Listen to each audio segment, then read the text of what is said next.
Hi, I'm Sarah Daniels, Fisayo. Fisayo Iluyomade. and this is our project on food access east of the Anacostia River.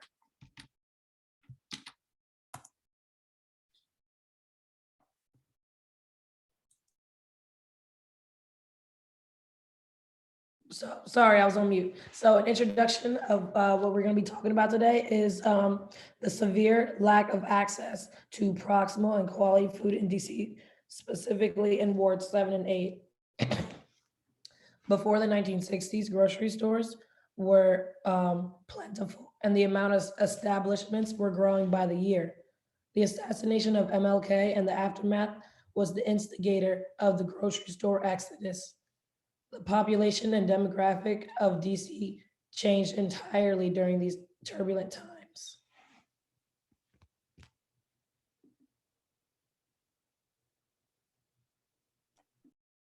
So here's just a quick overview of what our thesis is.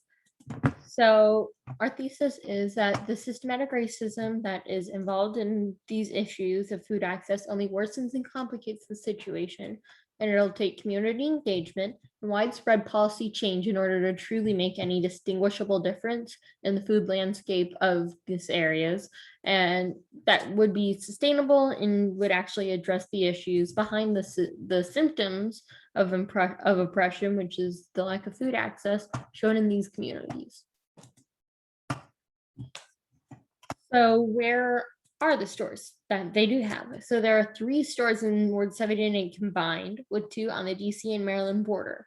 Now, 3 stores might be okay for like a neighborhood, but for this entire area that has hundreds of thousands of people in it, that's not enough.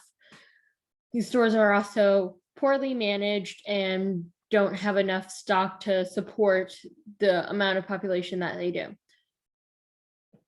There used to be a lot more stores, as we mentioned, back before the 60s, but with the assassination of MLK and the subsequent riots, there was a massive migration out of the city by white and middle class groups.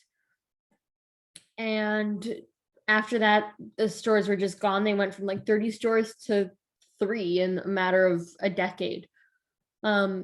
And the stores still won't return because it's not profitable, even though they would serve tens of thousands of people, each store would. So the real reason that they won't return is that they think because of the systematic racism that has become ingrained within the talk of these areas, they're seen as unsafe. So the cost of living in these areas is a lot. So for one thing, there's not enough stores. Just adding more won't solve the problem, though. Not all stores are a good idea. I think we mentioned in class, Whole Foods is often a sign of gentrification. It's a more expensive grocery store. I don't think they take WIC or food stamps or anything. Additionally, with gentrification, there are new apartment buildings, high rises, new houses, and then the cost of living goes up as stores like Whole Foods come in. And so even though it looks like there's more stores around and there should be access, the people can't afford these stores. So it doesn't really solve anything. And the residents can't afford to go to these stores. Some residents have joined co-ops in these areas, which are neighborhood run grocery stores, which is a solution that we kind of talk about, but not necessarily. But it is a neighborhood run grocery store. And here's a quick quote from Miss Manning, who's a resident of the neighborhood. It is good that there are other stores, but at the same time, there's that question of, okay, is it really for us, the residents who've been living here for years, or is it the new people, or is it for the new people that are coming here? And we just wanted to share this quote because we thought it really encapsulated the situation. And here's a map of the stores east of the Anacostia River. We couldn't do all the ones in DC because that's a lot, but we have The two in Ward 7 and the one in Ward 8, and then the two that are on the DC Maryland borders, and they're like literally on like across the street from them, even though they're technically in Maryland. Across the street is DC. So we just wanted to do a little exploration with you all to show you what these areas look like. So here's a quick look of Southeast DC of the store, the only grocery store in Ward 8. So here's the Giant itself. And I'm just gonna fast forward through this because it's just gonna show you, the parking lot. But if you go across the street, you will see all these brand new houses that have been built. And these are brand new, and you can tell just by looking at them, they obviously haven't been there for decades. And actually, a good way to look at this is if you look at the trees in the front yards, they're brand new saplings kind of thing. They haven't been there long either. And this is a prime example of gentrification in these areas.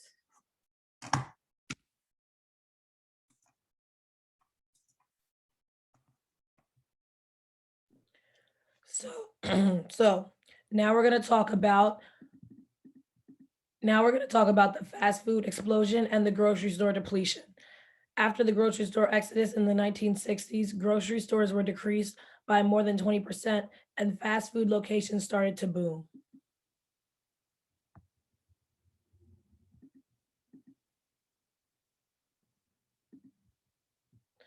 So if you look, this is two maps. On the left, we see a picture of all the fast food locations in DC. In the Apple Maps picture, we see that there are many fast food locations on the southeast side of DC in Ward 7 and 8 specifically. As you can see in the picture, if you look, their number location, each of the numbers means how many fast food locations are in that area. So if we look at around Ward 7 and 8, we see 9 fast food restaurants, 28 fast food restaurants, 8, 2, 3, 3. There are many, they seem to populate more around the southeast, around Ward 7 and 8. And when we look at its counterpart, Wards 1 through 4 on the northeast side of DC, we see that big number 15 is on the border. So it's not even in DC. And other than that, we can see there aren't even many fast food locations on the northeast DC in comparison with Ward 7 and 8. If we look on the right, this is the amount of liquor locations in DC. We see the same situation, the same situation where there's a clear pattern of fast food liquor locations with more around Ward 7 and 8. We see 9, 11, 15, 16, and its counterparts, Wards 1 through 4. There aren't as many around. They aren't few and far in between. They are a few and far in between.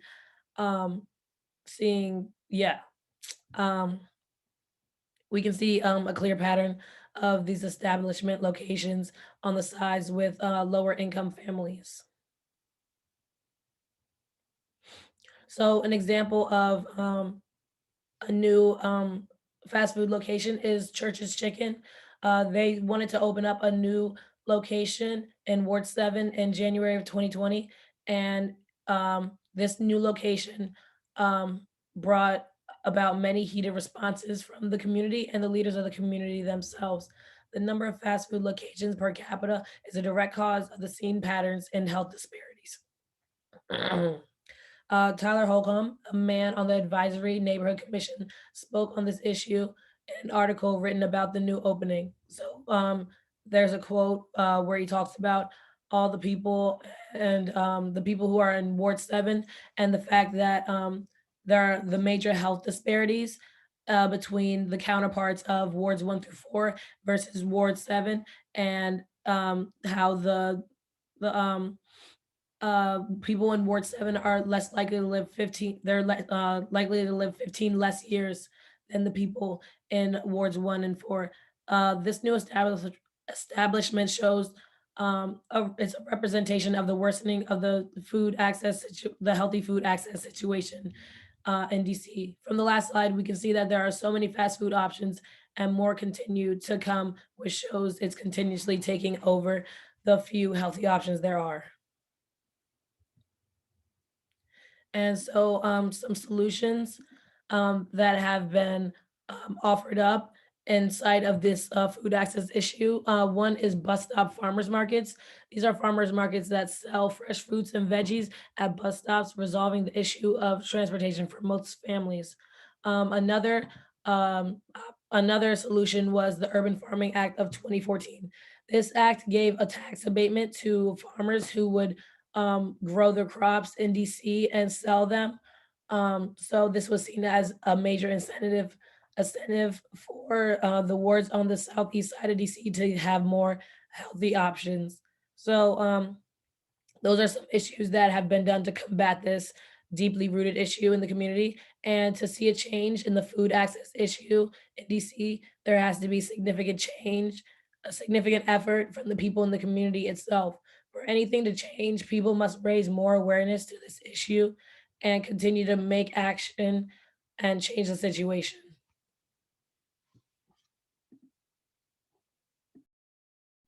So here's just our bibliography, and that's all we have for you guys today. Thank you.